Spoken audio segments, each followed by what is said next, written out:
What's going on? How's everybody doing out there on this wonderful day? So hopefully I got a good one for you today. So probably, I'd say more than two years, maybe even 3 years ago, down at the bottom of my pegboard, over there in the bottom corner, has been some baits that somebody got me for something, for a gift, or I acquired them. Maybe it was a Christmas time gift, stocking start, whatever. The problem is like, you know, anytime that somebody might give me any kind of plastic baits, I'm not going to use them. I'm going to use my baits. I haven't bought any plastic baits forever. You know, I got into this probably 5 years ago at least, and probably within the first year I had enough molds to where I'm not going to buy any more plastic baits. And I know there's probably a whole bunch of new companies out there, and I don't even know what the big, you know, rave is about this bait or that bait. You know what I mean? I do walk the aisles when I'm in a store, you know, get some color ideas, because there's always, these bait companies do come up with some really, really cool ideas. But like I said, I just haven't bought any plastic baits for a long time. And then these baits been sitting down there for like a really long time, and I thought, yeah, I got to do something with those. You know, I'm never going to use them. I need to give them away or something like that. Well, I am going to use them. That changes today. I am going to take these baits and I'm going to cut them up and remelt them, and I'm going to make them into my own baits. So I am going to use them. I'm going to turn the camera and we're going to show you what I got going on right now.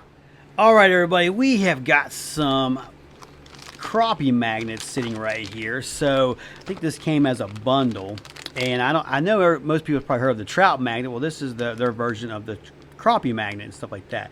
So the only colors I noticed when I pulled these out off the shelf today is that I have, you know, some chartreuse and white, just white, more chartreuse and white, and then like 3 packs of chartreuse.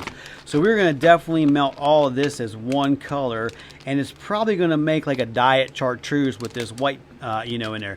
And then we might take some of our stuff and mix in it to make a better color. And what better mold to shoot with that than the 2-inch crappie slayer from Epic Bait Mold. So that's going to take care of our first color. Our second color, I got some Berkeley Power Bait here, as you can see, and we got a bunch of different things. We're going to mix it all together, and I don't know what kind of color it's going to make. Probably an ugly color, but we're going to shoot it anyways, and we'll try to doctor it up, and we'll try to come up with something cool.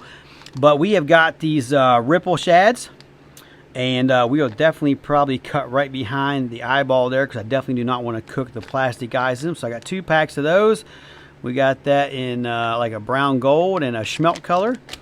Then we have these crawls. These are in your traditional black and blue, so this will definitely darken up the bait. So yeah, we'll melt those up. Then we have these. These are the is that Poggy Swim Shad? Yeah. So I probably can't use the whole bait. I'll probably have to cut off like right behind the hook, because this will definitely have some kind of weight in it. It has plastic eyes, stuff like that. We definitely don't want to cook anything like that. So we'll probably just cut right behind the hook there and cut that. And then last but not least, we have some Power Bait gillies here and stuff like that. So looks like it's in your traditional like watermelon blue. So what color do they call it?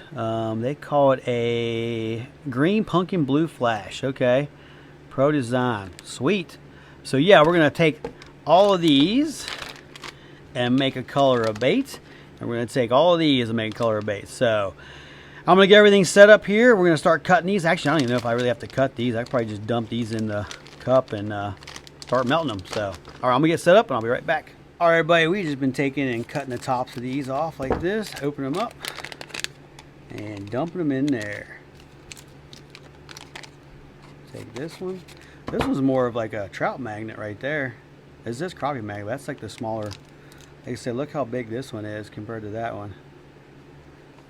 Yeah. Cool. It's not a lot of plastic. Hope we'll be able to do it. But yeah, like I was saying, like this is a big chartreuse. That's like more of like the crappie. I'm sorry, this is the crappie magnet. This one's more looks like the trout magnet. So, all right, we're gonna get this in the microwave, get it cooking, and it says there's a half a cup in there, but when this cooks down, I don't know. But I think we might be able to at least get one run of the 2-inch crappie slayer. So I'll be right back. All right, we have got this melted down, and it's really weird. Like it was like a good chartreuse, but as it cooled down a little bit, it is super thick. I will say that. Don't worry, I am wearing a mask when I'm not talking on camera. I will tell you this stuff, when it came out of the microwave, it did smell very weird, not like my usual stuff. I just pulled down some simple small black and maybe some gold holographic, Thought we put a couple, a little bit of each of those. I'm doing a 1/32 teaspoon of black. We'll drop that in there. It made a little more than a 1/4 cup of plastic. That's all that did. And that was like 6, 7 bags of baits. So now we're gonna put a little bit of holographic. See what that does. Clean that. It's always neat to smell what other companies do. You know what I mean? Like it's weird. Like I don't know where they get their plastic from. You know what I mean? This is gonna dirty this up. Can we even see the holographic? We can, but I think we should put some more in there. So let me peel this off here. So it cleans off of the spoon just like regular plastic does. Or like, I shouldn't say regular plastic, like my plastic does. Which mine is from Dead On Plastic. Yeah, so it started out like a Diet Chartreuse and then it actually turned like this funky color of yellow, almost like a corn color. That's what made me think of the holographic to go in it. And it's really, really thick as far as like the color at. That's better. Yeah, I think we can get one good shot out of that. All right, I'm gonna reheat this up, vacuum it, and then we're gonna shoot it. I got the mold already in the vise. All right, everybody, so this stuff heats up super easily. You can see I changed the color. I didn't burn it as far as my standards, but maybe theirs is a lower temperature. But we're at 338 degrees. I need to get every piece of this in there. So we're gonna do an old school trick where you actually pour the plastic into it. Just be very careful if you ever do this.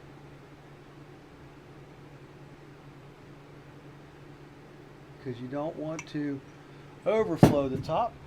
We're looking good. We're gonna purge this. Just barely purge it, pushing the air out.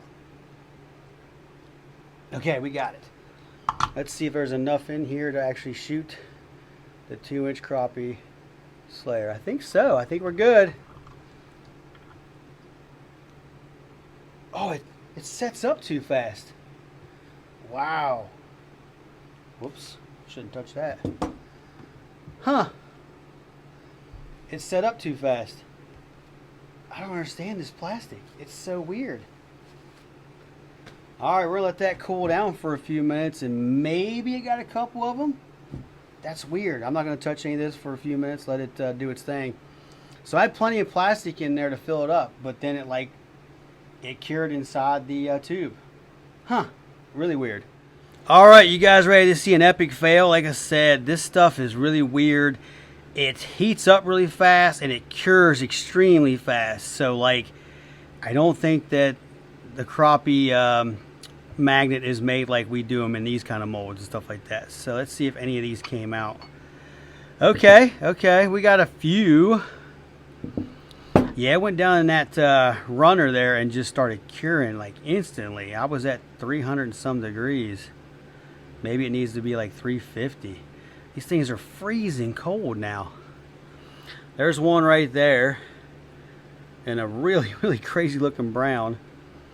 That one came out. That's 2. That one has a dent in it. There's 3. That one's got a bobtail, so that doesn't count. There's 4. God, they stink weird too. There's 5, and then there's our half dozen of crappie, 2-inch crappie slayers, because these 2 did not work out. And it got darker as I shot it. Like, that's really, really weird. Huh. Alright, so we gave that one a try.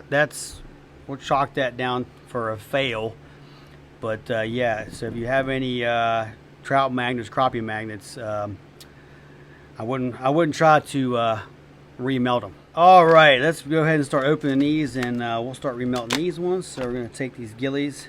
So this one came with the hook, or I used it once, maybe, I don't know. Put that to the side. So we're just going to take and chop these up. This plastic seems more stretchy and harder. cut that one up. Cut that one up.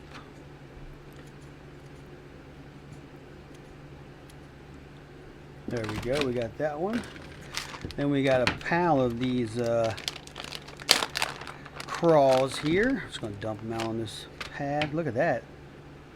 Got some good old pinchers on it, some big old tentacles on it. So I'm just going to cut those up. Oh, I believe these have salt in them. I can feel it grounding on my scissors. And of course, everybody knows that Berkeley power bait is some stinky stuff. I can definitely smell it with these crawls.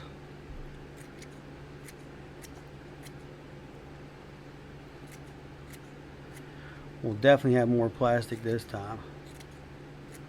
Let's hope it doesn't burn as easy like the last one there. So, all right, I'm gonna cut the tops of these off. I'm just gonna dump them out because I gotta cut the heads off of them because they have a plastic eye on them. And we don't want to microwave any of that stuff. So, holy cow, these things were $5.99 a bag. Look at that. These are expensive. Get out of there. Alright, we're just going to cut the head off, throw the whole thing in there. Try to get as much plastic as we can.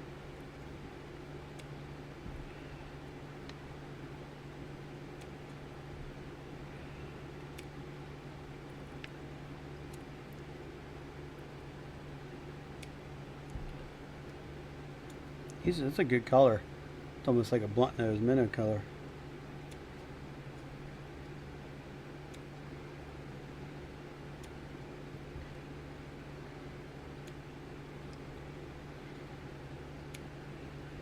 And then we have one more bag we have to do a little doctoring on, and that's these ones right here.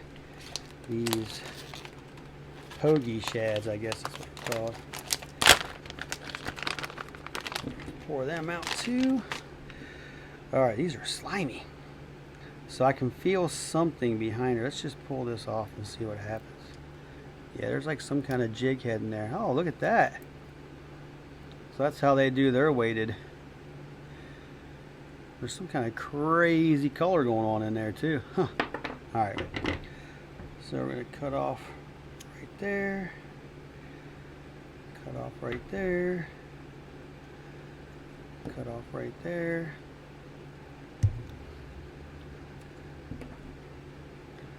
And cut off right there. Alright, I'm going to clean up my mess here, throw a bunch of stuff away, and get this cooking, and I'll be right back. Alright everybody, we are ready to shoot these. Also, we have made an executive decision. I didn't think there was enough plastisol to shoot the millipede, so I have traded that in for the knuckle dragger. This bait is smoking. It is only at 333 degrees. This stuff sets up really weird, like really weird. Okay, let's see if we had enough there. We're gonna top this off. This stuff really stinks, and when I mean stinks, it's that power bait smell. I'm smelling it all over the place. We've definitely brought that out of it. So I think we might have got a full shoot there. Oh, that stuff is eating plastic. I'm gonna top that off a little bit more. There we go. And then we might get even a second run out of this. So we're gonna let that sit for a few minutes, and we'll take a look at it and see if it looks halfway decent. All right, everybody, let's see how these knuckle draggers came out. See if we can actually use these. So I'm laying it down just in case. Holy cow! There we go. Like glued it together. Oh yeah, there we go. There's a full run right there. So as you can see, that white pearl that we put in there really gave this like it's a pearl black basically. Those smaller baits that were like brown and gold and stuff like that really didn't do much. Let's take one of these off and take a look at it here. There we go. See that? Left like a pearl kind of sheen to it. So I will tell you this. These baits are stinky. Now, I really can't tell you if the plastic smells like a chemical smell, but the Berkeley smell that Berkeley power baits come with, man, my whole shop smells like a humongous Berkeley bait. So, but these came out looking pretty sweet. So we're a little short on one of the appendages there. That's fine though. We'll still use this. I wish you guys could smell this. It's almost taking my breath away. So let's remelt this. Let's try to remelt it slowly, and we'll shoot another round of these. So of these knuckle draggers. All right. Well, I put that backwards. All right, I'll be back. All right, everybody, we have got round 2 of the knuckle draggers here. I have been waiting for quite a while to open this up because this is, I mean, even this mold is still pretty hot to the touch here. Oh, there we go. I broke it free. It just takes forever for it to cool down. I don't know if that was because of this plastic or I got the stuff too hot or whatever. I don't know. But we have got a full, as I can hold it by these, a full shot there. Looks pretty good. We got all the appendages that time and stuff like that. So, yes. Let's get one of these out and look at this. And I got to tell you, this Berkeley power bait scent is a very strong. There's one of them very strong smell. There's one of those gold pieces of glitter that was in the smaller stuff. So, we got one right there, too. Finally, the gold's popping out. So, put that one right there. We'll go ahead and get these off. Look at that. So I definitely will throw these because it has that scent on it. But that scent is potent. I thought I put too much scent on mine sometimes, but I don't think I'll ever worry about that again. So, but yeah, they all came out looking pretty good on our second run here of the knuckle draggers. I think out of all the excuse me, out of all the baits we made this evening, our last one was probably the best. We got our 6 crappie slayers still here on the mold. We'll take them out there and see if we can catch something. So, but pretty cool, pretty cool. All right, everybody, that's going to do it for this one. I was just trying to do something new this week, and we did it. So I would not recommend this at all. I would not recommend taking other companies' baits and try to make your own baits. This stuff is very, very hard to deal with. The crappie magnet / trout magnet was probably the hardest. And I understand why their stuff, heats up fast and cures fast, because in a factory they have a machine, it makes baits, drops them out, makes baits, drops them out. They're making thousands and thousands of baits, every hour of the day and stuff like that. So, but yeah, that was very weird. Like, it was really hot and steamy, like it in the 320s, low 330s.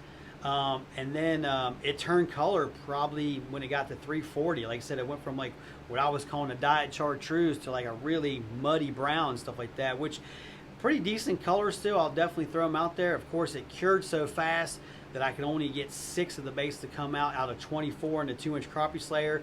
I could have remelted it, but since it already kind of almost burnt, at the beginning, I was like, all right, what we got is what we got. I've burnt my plastic before. If you ever in this hobby and you burnt plastic, like clear plastic, whatever, it just kind of mushrooms out. It smells really bad. You just let it cure and you throw it away.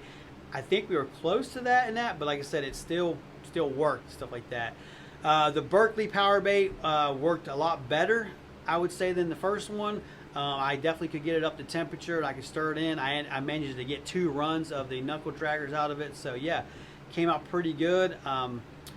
The only thing bad about the Berkeley power bait is, man, that Berkeley power bait is strong. I just went upstairs and grabbed my air freshener. So once I'm done talking this video, I'm going to douse this whole shop with some Glade there. So if anybody's worried about it, I was wearing my respirator. Like I said, when I was talking on camera, I took it off. But I was definitely wearing this, throughout the whole video, making the whole video, making the baits, stuff like that. Because this, like I said, the first ones I did didn't have any scent on them. And that plastic does smell really, really chemically. It's like I said, I've been using Dead On plastic for years. I know how it smells and stuff like that. And I still wear a respirator when I deal with it too, you know what I mean? So safety first, you know what I mean? So, but it was a whole lot of fun. I would not recommend this. Please leave me a comment down below. Tell me what you thought of the baits. Have you ever tried this before? My very first baits I ever made, I used recycled baits, but I only saved like Senkos to shoot us the 5-inch stick bait. So, and it worked out perfect. But like I said, I don't know what these other companies use and stuff like that. So yeah, and I don't even know Like I said, we were talking 5 years ago. I made those stick baits with recycled Senkos. Who knows what they use now and stuff like that. So, but like I said, leave me a comment down below. Please subscribe to my YouTube channel. Give this video a like. Give it a share. Thought we'd try something different. Why I doused my whole shop with this Glade. I'll let you guys check out these baits.